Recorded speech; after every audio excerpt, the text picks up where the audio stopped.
All right, so I said balance the suspect's right to a fair trial with the public's right to know. Consider the implications of identifying criminal suspects before they face legal charges. What does that mean? Well,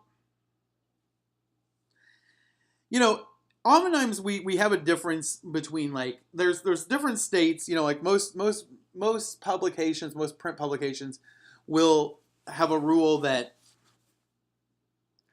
if a person is arrested, they don't print names.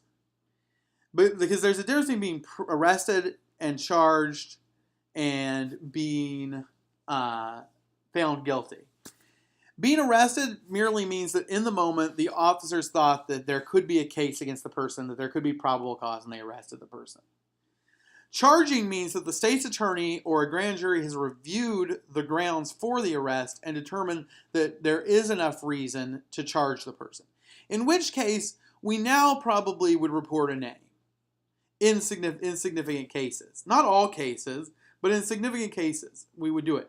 Now, in some really significant cases, like a murder or a big crime, we might simply report an arrest, or even suspicion. But those are only in pretty rare cases.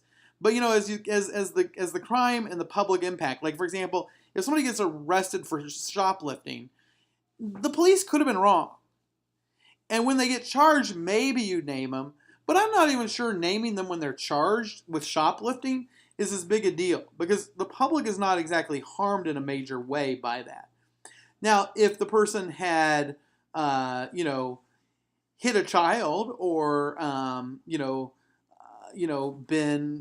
was dealing drugs in a school zone, then maybe naming them at charging point is really reasonable. So there's different levels of this, and you kind of just have to go with whatever the norm is for your news organization. But at the same time, if you're going to ask how do we set those norms, I would say the public's right to know has to be balanced against the person who will be harmed by reporting it and their ability to get a fair trial if everybody knows they've done something. So you have to balance those things. Now, with a murder, the fact that somebody has been killed makes that the public wants to know, and the public has a right to know if the murderer is on the loose, if somebody's been arrested, and potentially who the person is, right? They have a greater right to know, because that has a greater impact. That is a very significant issue. And so as kind of as the crime goes up, as the significance or severity or the person in power or whatever goes up, then the public's right to know may overwhelm the suspect's right to not have their name used early on. But you need to keep in mind and think about it. Don't just do these things willy-nilly. Have a reason. Have a justification. Don't just report it because you can. And then consider the long-term implications of the extended reach and permanence of publication. Provide updated and more complete information as appropriate.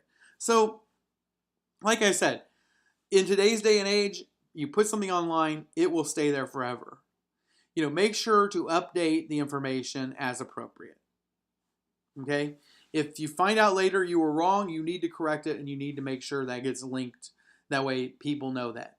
And you need to realize that when you do it, you can't just do it willy-nilly, because the case is that these things do have long-term implications.